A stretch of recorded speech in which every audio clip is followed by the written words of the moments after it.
జాతక చక్రంలోని గ్రహస్థితుల కారణంగా స్త్రీలలో జడత్వం. ఒక స్త్రీ జాతక చక్రంలోని లగ్నంలో రాహు మరియు శని ఉన్నట్లయితే ఆమెలో శృంగార వాంఛలు ఉండవు. ఒక స్త్రీ జాతక చక్రంలోని చంద్రునితో శని రాహులు కలిసి ఉంటే ఆ స్త్రీ జడత్వాన్ని పొందుతుంది. ఒక స్త్రీ జాతక చక్రంలో 8వ స్థానాధిపతి రాహు మరియు శని మధ్య ఇరుక్కుని ఉండటం మరియు గురువు యొక్క శుభ దృష్టి పొందకపోవడం వల్ల ఆ స్త్రీ జడత్వాన్ని పొందడం.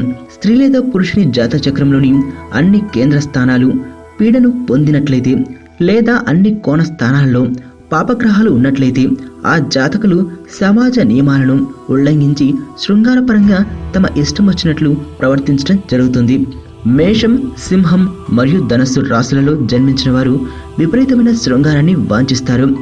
వృషభం, కన్య, మకర రాశులలో జన్మించిన వారు మితమైన శృంగారాన్ని వాంఛిస్తారు.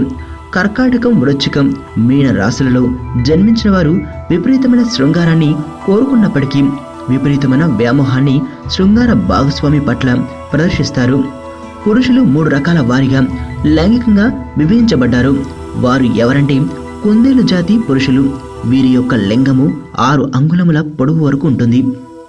రెండవది వృషభ జాతి పురుషులు.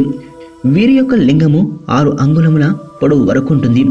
అశ్వజాతి పురుషులు. వీరి యొక్క లింగము 8 అంగుళముల పొడవు వరకు ఉంటుంది. స్త్రీలు కూడా 3 రకాలుగా లైంగిక పరంగా విభజించబడ్డారు. 1వది జింక జాతి స్త్రీలు. వీరి యోని మార్గము లోతు చాలా తక్కువగా 4 అంగుళాల వరకు ఉంటుంది.